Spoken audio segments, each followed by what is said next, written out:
Next, Mr. Chameleon and the case of the murdered gold digger.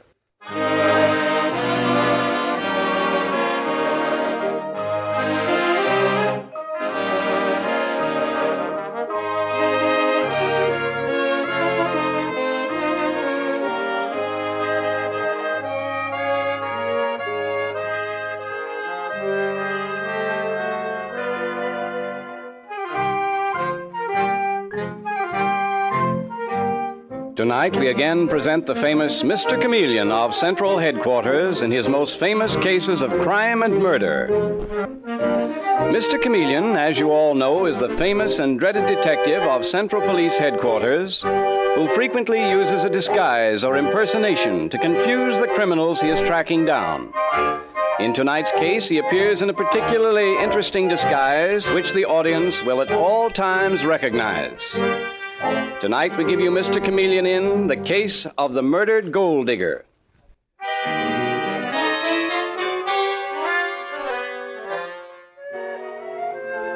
It is not unusual for a husband to be late for dinner. Many a wife can testify to that. But tonight, in the living room of the Cook home, Susan Cook seems abnormally tense and agitated as she confronts her husband Herbert, who has just come in the front door. For heaven's sake, Herbert, where have you been? This getting home late for dinner is getting to be a habit. I'm sorry, Susan. I had extra work at the office. Well, that's interesting. I called your office about an hour ago. I was told you left for the day, about 4 in the afternoon. I did. I had to meet a man outside. I'm trying to put through a big deal. Over cocktails, no doubt. I only hope it was a man. Now look here, Susan. I won't have any more of this. I won't have it. Aren't you a little too excited, Herbert, over nothing, so you say? I'm not as excited as you are. Why? Look at you. Your hands shaking. You're pale as a ghost. Really, Susan. Oh, who's that just at the dinner hour? Open the door and see. Oh, Herbert, what on earth is wrong with you? Open the door. Yes? Are you Mr. Herbert Cook? Yes, that's right. Mr. Cook, I'm Chameleon of Central Police Headquarters. This is Detective Sergeant Dave Arnold. Chameleon? You mean Chameleon, the famous detective? Oh, no. What do you want? I'm Mrs. Cook. I demand to know what you want. If you'll both come with me, I'll show you, Mrs. Cook.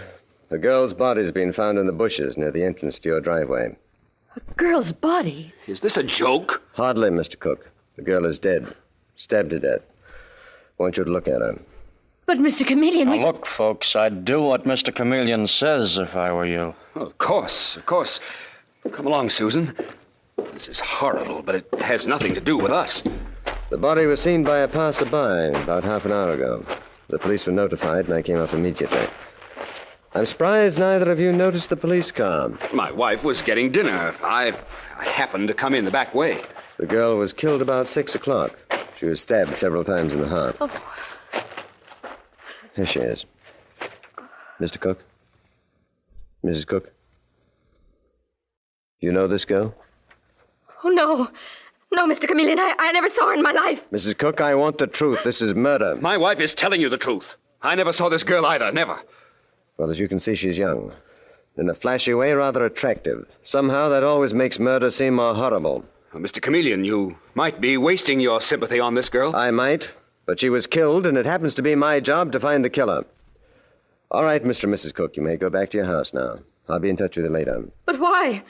We told you we didn't know her. Since her body was found here near your driveway, there might be some development which would necessitate my calling on you both again. Good night. Good night.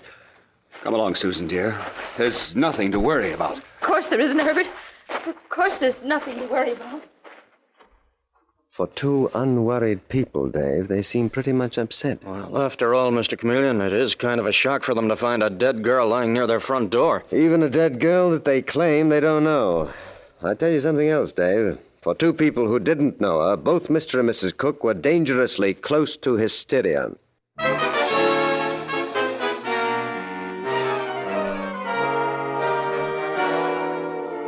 And later, when Mr. Chameleon is examining the clothes which have been taken from the dead girl's body, he says to Detective Sergeant Arnold, "This is very interesting, Dave.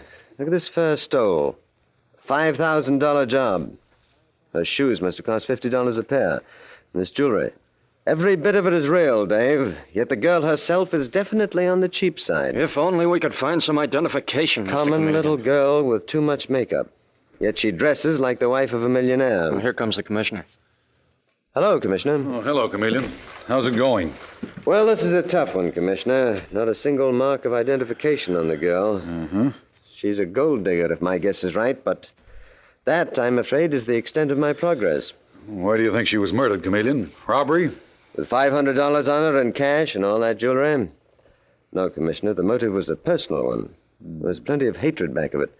All those stab wounds testify to that. But who is she? Who? Yes, that is the question. And until we can answer that, we can't answer anything. I have an idea, though. Yes? We'll run her picture in the newspapers, Commissioner. A big one, with a rather gruesome caption underneath. Do you know this dead girl? That'll catch the eye, and maybe we'll get some fast results.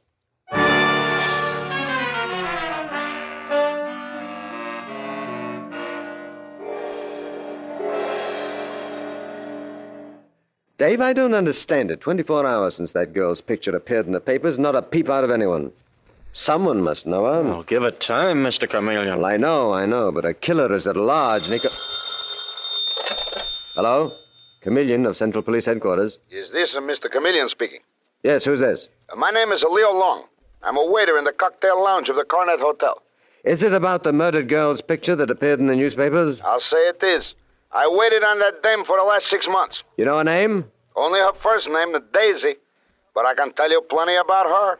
Come down to Central Headquarters immediately, Mr. Long. Ask for Mr. Chameleon's office. Okay? Dave, we're starting to move. That murdered girl, with the expensive taste, evidently was a patron of the Coronet Hotel cocktail lounge. Hello? Hello, Mr. Chameleon. It's Captain Boyd of the 9th Precinct. How are you, Boyd? You got something for me? Looks like it, yeah. A guy named Samuel Simpkins has asked us to search for his wife. Seems she disappeared a couple of days ago. Wait a minute, Captain Boyd. Was the wife's name Daisy? Yeah. And has Simpkins identified the dead girl's photograph as that of his wife? Yeah, he collapsed when we showed him the picture in the newspaper. Send him over to the morgue first. Have him look at the girl's body and then shoot him over here. I want to talk to this Samuel Simpkins before I talk to anyone else. Thank you, Captain. Mr. Chameleon, you mean to say you found the murdered girl's husband? Apparently, Dave. His name is Simpkins, and she is Daisy Simpkins. Dave, we've got the first break. From now on, it's up to us to track down Daisy Simpkins' murderer.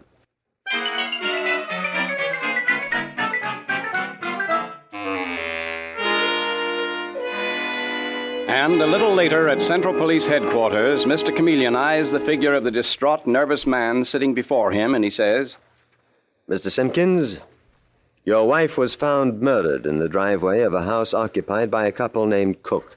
Herbert Cook. Herbert Cook, you You say? know these people? No, sir, I've never heard of them. Tell me then, Mr. Simpkins, how did you and your wife get along together? Ours was an ideal marriage, Mr. Chameleon. If it was, Simpkins, I wonder why you let 48 hours go by before you reported her missing. Well, And also, why you claimed to the precinct captain that you hadn't seen this two-column picture we ran in the newspapers. If you think I killed my wife... You would not be the first husband who did, Simpkins. Tell me now, when did you last see her? The day before yesterday, before I went to work in the morning. Where do you work, Mr. Simpkins, and how much do you make? $4,000 a year, Mr. Chameleon. I'm head floor walker at Allen's department store. I see.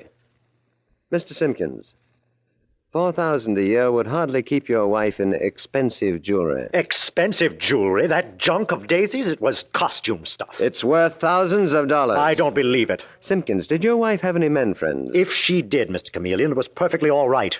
I haven't got a jealous bone in my body, and I loved and trusted my wife. Very admirable, I'm sure. 2 more questions. Are you certain that you never heard of Herbert Cook? I don't know Cook, and I've never been in the neighborhood where he lives. How do you know where he lives? I read it in the newspaper. At what time did you leave your store after work the night your wife was murdered? 5 o'clock. Mr. Chameleon, are you thinking I killed her? I can't believe that even a cop would think that of me. You would be surprised what we cops can think of. Simpkins, wait in the next room, please. Leave the door open. Okay, Mr. Chameleon, but I didn't kill her. Dave, send in Leo Long, please. Okay. Go ahead in, Mr. Long. Leo Long, I'm Chameleon. I want you to tell me when you last saw Daisy Simpkins and under what circumstances. Well, you see, Mr. Chameleon, a waiter like me that works in a cocktail lounge, he learns a lot about human nature. Yes, I don't doubt it, Leo. But please answer my question. When did you last see Daisy Simpkins? Afternoon before last at the Coronet Cocktail Lounge. She was with a good-looking sucker with sandy hair and a mustache. She called him Herbert? Yeah. Hey, how do you know that? And she was as mad as the devil because he wouldn't have dinner with her. I heard her say to him. You make me sick, Herbert. Why can't you phone your wife and say you have to work tonight? I told my husband I was meeting a girl from out of town. I get away with it. Well, I don't. My wife Susan's too jealous. I've got to go home, Daisy. Listen, Herbert, if you go home, I'll follow you there. You what? I'll follow you home, and I'll wait outside while you think up some lie to tell your wife. Oh, no, you won't, Daisy. Oh, by the way, don't let him see you, but isn't that John sitting at the bar? Yeah, I think so. So what? I'm getting out of here. Now listen, Herbert. I don't want John to see me in here with a girl. Besides, Daisy, I'm through with you. You've gotten everything out of me you're going to get. And don't try following me, you little gold digger. So this fella Herbert left Daisy in the cocktail lounge, Mr. Chameleon, and she waited about 5 minutes, and then she left too. Had you seen Daisy Simpkins there in the cocktail lounge often, Leon? All the time. And always with some man. She suddenly played the field. You're lying. Simpkins. You cheap little waiter. I'll kill you for saying that. I'd kill any man who looked twice at my wife. That's enough of that, Let Simpkins. me go, Chameleon. No, not until you calm down. Need any help, Mr. Chameleon? Okay, Dave. Now sit in that chair and stay there, Simpkins.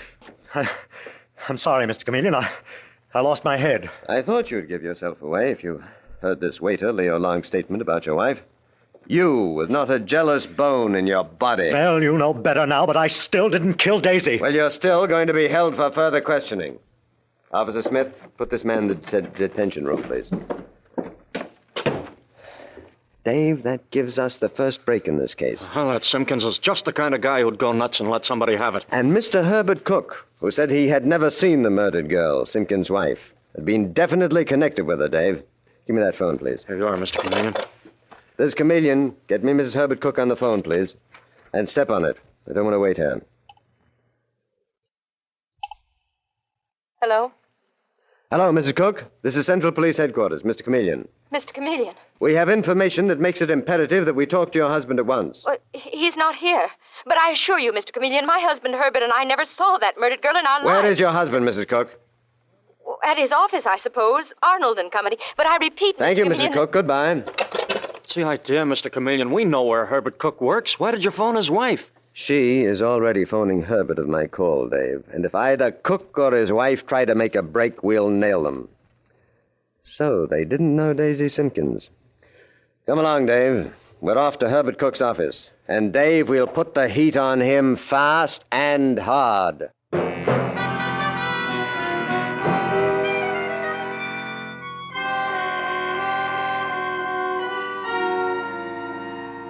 Mr. Chameleon and the Gold Digger murder case continues in just a moment.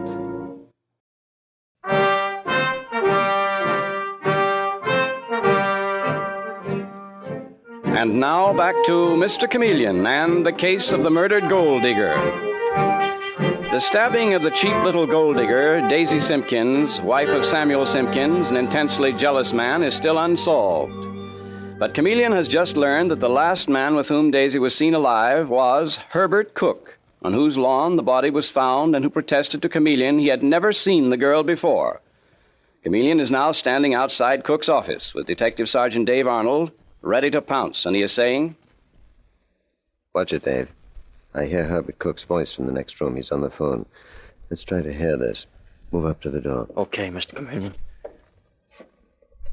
Susan, stop shrieking. I'll handle Chameleon. You say he wouldn't tell you what information he had. All right, let him suspect. And listen, Susan, stop talking over the phone. Somebody may be listening in. You know where to meet me. Goodbye. I hope that we're not disturbing you, Mr. Cook. Mr. Chameleon, I didn't hear you come in. How long have you been here? Long enough, Cook, to hear you telling your wife that you'd handle me. You misunderstood what I was saying. No more than I misunderstood. You're saying that you did not recognize Daisy Simpkins when I showed you her body beside the driveway of your house. I didn't know that dead girl. You not only knew her, Cook, but the last person she was seen alive with was you. Now stop lying.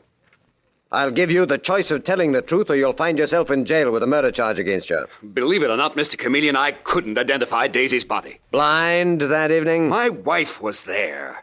I couldn't let her know about Daisy.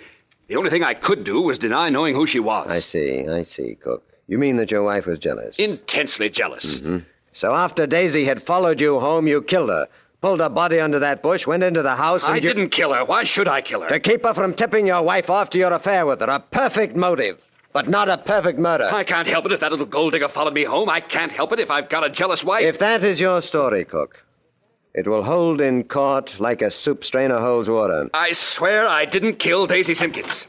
Herbert, what's happening here? Oh, John, these are detectives. They're accusing me of murder. Your name is John what? I'm Chameleon of Central Headquarters. Well, my name is John Anderson. I'm Herbert Cook's immediate superior in this office, Mr. Chameleon. Well, Herbert, this must be serious. If first-degree murder is serious, you're quite right. You say your first name is John. Mr. Anderson, it seems that you fit into the picture. Me? But how? Can you take me to your office? I have several questions I don't want to ask you in Herbert Cook's prison. Don't tell him anything, John. I think it best for me to talk to Mr. Chameleon, Herbert. Now, Mr. Chameleon, I'll take you to my office. Thank you, Mr. Anderson. Dave, you stay here with Cook. Don't let him get away. You're telling me, Mr. Chameleon. Here's my office. Has, this got something to do with the murder of that girl? It has. Mr. Anderson, on the day of Daisy Simpkins' death, did you see her with Herbert Cook in the Coronet Cocktail Lounge? Oh, what makes you think I did? A waiter named Leo Long overheard Herbert Cook mention a man named John. I see. Mr. Chameleon, Herbert is a nice chap. I can't Answer my question, please. Did you see them there that day? Yes. I felt dreadful about it, particularly since Susan saw them, too. Susan Cook? Herbert Cook's wife saw him there with Daisy Simpkins in that cocktail lounge? As I'm afraid so. She was there at a table in the corner. When Herbert came in, she got up and left.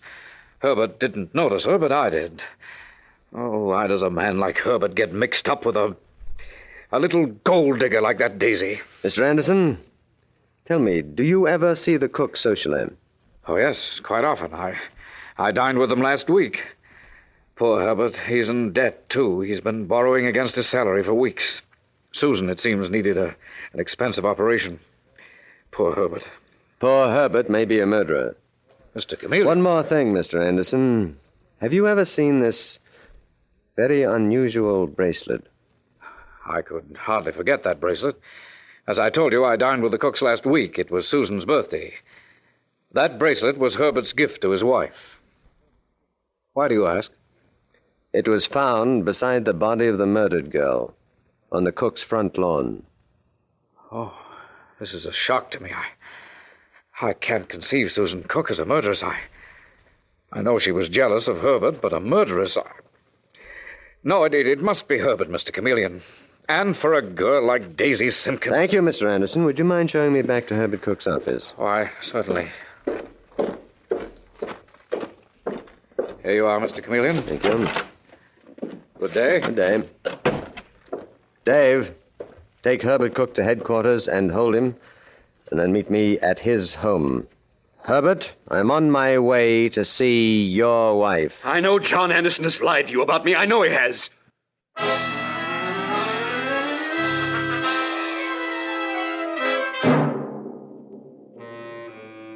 And a little later, in the living room of the Cook home, we find Mr. Chameleon saying, Mrs. Cook, I'm sorry to bother you, but some new evidence has come up in the case of that murdered girl that you did not recognize. It's all right, Mr. Chameleon. Oh, by the way, I understand that you've been quite ill. Who told you that? Well, I heard that you were to have quite a serious operation. Mr. Chameleon, what is this? I've never been sick in my life. Oh, well, I must have misunderstood. Mrs. Cook, are you familiar with the Coronet Cocktail Lounge? Well, are you? No, I can't say that I am. You're sure? Yes, Mr. Chameleon. Why do you ask? Because you were there the afternoon of the murder. What? And you saw your husband Herbert there with a murdered girl. But he did not see you there. You sneaked out of the place. I didn't want to make a scene there. Where did you go when you left the Coronet? I came home, straight home. All right, then tell me. You recognize this bracelet? Why, yes. Yes, I do. It's mine. But where did you get it? It was beside Daisy Simpkins' body. Beside the body of the girl you told me that you had never seen before in your life. I lost that bracelet, Mr. Chameleon. I lost it. I don't know how it got there. I'll find out, Mrs. Cook. Goodbye. But wait, Mr. Chameleon. Goodbye. Get anything out of her, Mr. Chameleon? More lies, Dave. More lies. Did you get anything for me? Well, the only thing was at Allen's department store where Daisy Simpkins' husband works. Yes? A couple of people in the packing room told me Simpkins had picked up a hammer and tried to kill some guy there he'd caught out with his wife. Still, I don't think Simpkins killed his wife, though. Do you, Mr. Chameleon? Somebody killed her, Dave. The only way I can get the evidence is to put myself in... In disguise. What disguise, Mr. Chameleon? Well, Daisy Simpkins' murder was conceived in the Coronet Cocktail Lounge. Herbert Cook was with her. His jealous wife saw him with her. The scene was witnessed by John Anderson. And Daisy's husband is not to be forgotten. The answer to this case is among them, so... So you're going there disguised? No. But in the disguise of a waiter from the Coronet Lounge, a slimy blackmailing waiter named Maury Leone, I'm going to write a few blackmailing letters, accusing each person concerned of the murder. That will bring out the killer, Dave.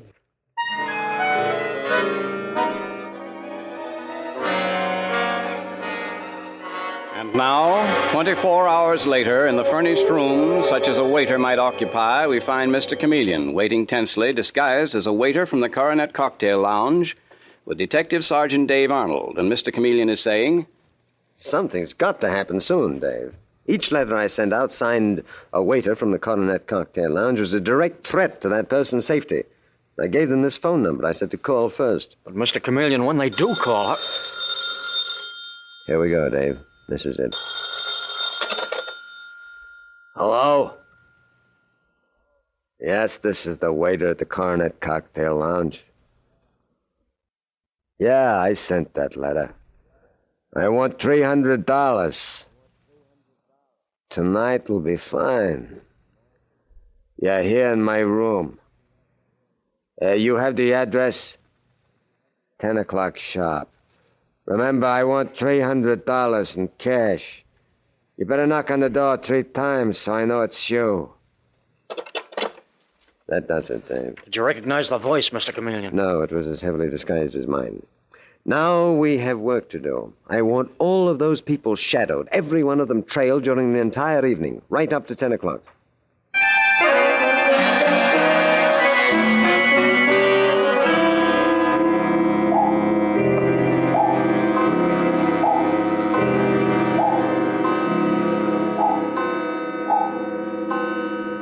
O'clock, Mr. Chameleon. Yes, Dave.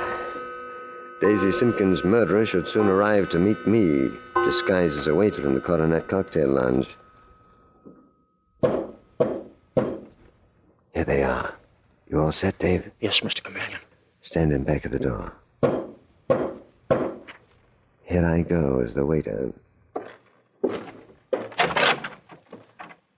Come in. Come in. I've been waiting for you. Here's your money. Switch on the lights, Dave. I've got her. So, Susan Cook, you're the murderer. No, I'm not. And what are you doing here, Susan? I was told to bring the money here to a waiter, not to you, Mr. Chameleon. I don't know what the trick is, but I believe... What? Never mind, Dave. Oh, Mr. Chameleon, you... Dave, step outside. Hide under the stairs. The real murderer will be here in seconds. He'll be here to kill Susan and pin the murder on the blackmailing waiter. Now, quick, Dave. Right, Mr. Chameleon. I've got my gun ready. Good. Mr. Chameleon, then you believe me? Easy, Susan. I hear somebody opening the front door. All right, stand down. Don't pull any... And keep them up, my friend. Now, straight ahead to that door. Here's your man, Mr. Chameleon. Almost got me, too. Well, John Anderson. At last, the murder of Daisy Simpkins, the gold digger, is solved. I came because this woman, Susan Cook, told me she was paying blackmail to a waiter to save her husband. I was afraid for her. That's a horrible lie, Mr. Chameleon.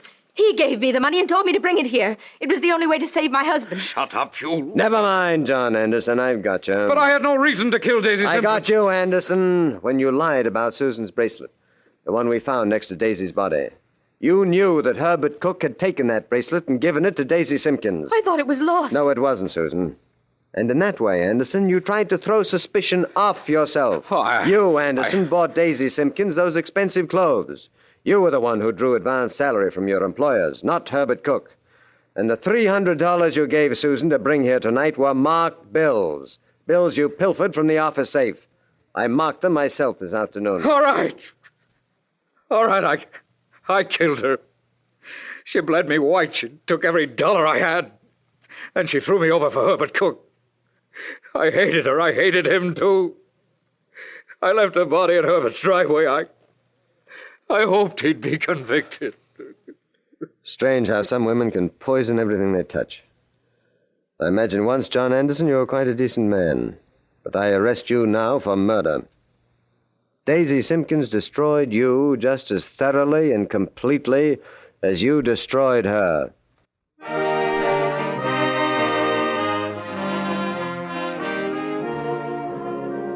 And with these words, Mr. Chameleon concludes tonight's murder case.